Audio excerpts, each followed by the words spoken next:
Backstories matter. The backstory we assume in reading a passage matters a great deal. This presentation is very much the tale of two backstories for Paul's counsel to wives and husbands in Ephesians 5, verses 21 through 33. The first backstory is a usual mainstream view. Women, under the sway of Paul's egalitarian teaching, have been kicking up their heels against the patriarchy in ways that could damage the reputation of the fledgling Christian movement, and Paul writes to correct the situation and bring them back into line. Such a reading, though, does not fit the context of Ephesians well. To quote Stephen Fowl, Ephesians displays none of the apologetic concerns that comprise the scholarly consensus concerning the household codes. Indeed, Paul's frequent reference to his imprisonment for Christ's sake shows that he has little interest in masking the potentially disruptive costs of Christianity. Furthermore, in the light of Ephesians 5, verses 3 through 20, it is clear that Paul does not want the Ephesians to live according to the moral conventions of the world around them.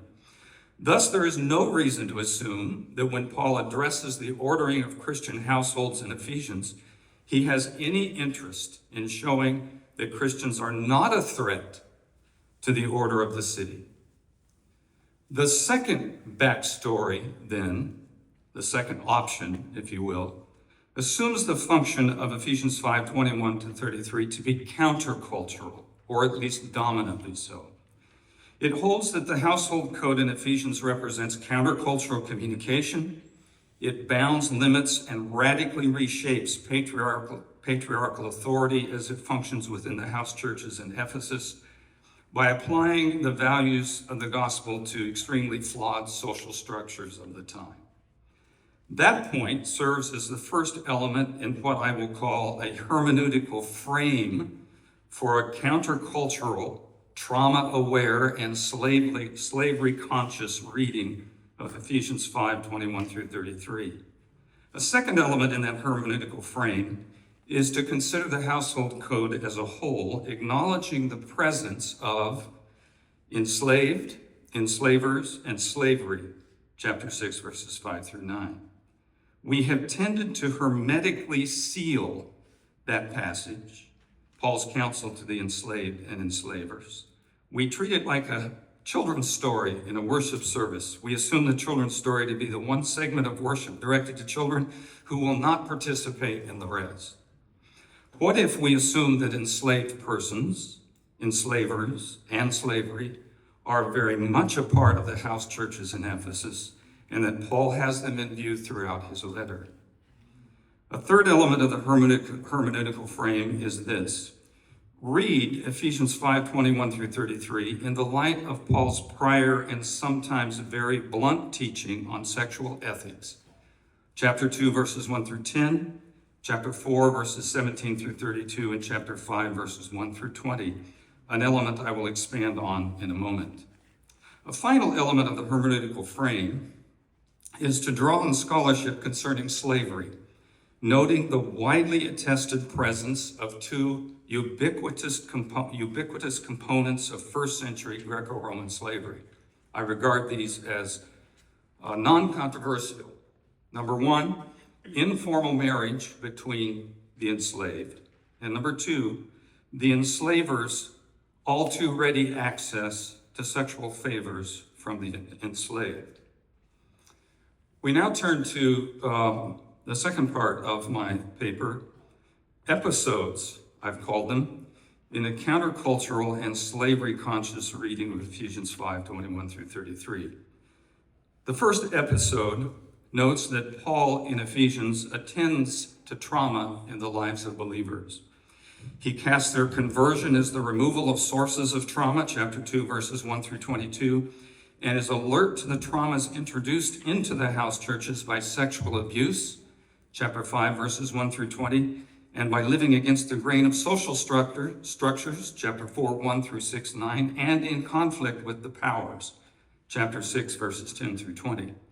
To hear echoed a backstory in which Paul attends to significant trauma among believers aligns with the content of the epistle as a whole. A second episode argues that prior treatments of sexual ethics in Ephesians prepare for chapter 5, verses 21 through 33. Ephesians 4, 17 through 32 warns against a Gentile-like licentiousness, a call repeated in Ephesians 5, 1 through 20, with a focused ban on sexual immorality among believers, especially verses 3 to 5. Vocabulary for covetousness in the two segments may allude to the 10th commandment, which, interestingly enough, in the Septuagint begin in both Deuteronomy 5 and Exodus 20 with, "You shall not covet your neighbor's wife."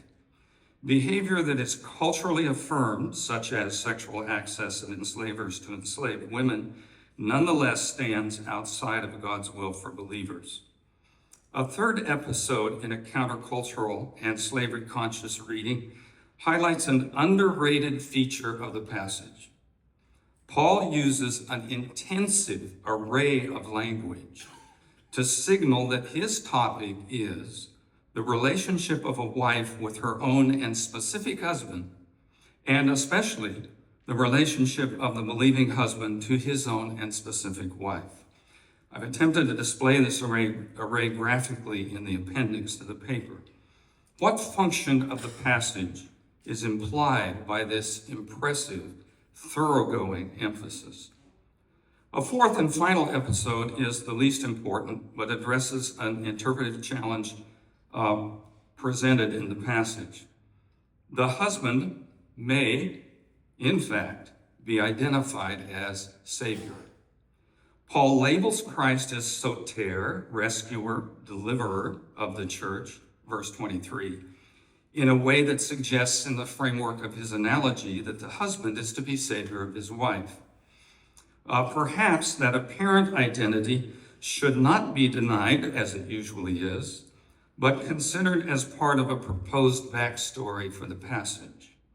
Just maybe, Paul is implying that the enslaved husband in an informal, but now in Paul's counsel, validated marriage, should act as savior, rescuer, deliverer to protect his enslaved wife from the sexual abuse perpetuated by the enslaver.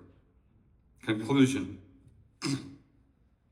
Taken together, this evidence suggests that Paul means Ephesians 5:21 through 33 to function counterculturally to address infidelity and adulterous behavior among the house churches. Given the significant presence of slavery, enslavers, and the enslaved in these congregations, Paul's call to marital commitment may be issued to affirm the informal marriages of the enslaved and to enforce a ban on the enslaver's sexual abuse of the enslaved. While such a backstory is hardly a secure finding, in contrast to the alternative narrative, it benefits from considerable internal evidence. And in its recognition of the trauma introduced by slavery into the house churches, it holds promise of relieving trauma and fostering liberation today.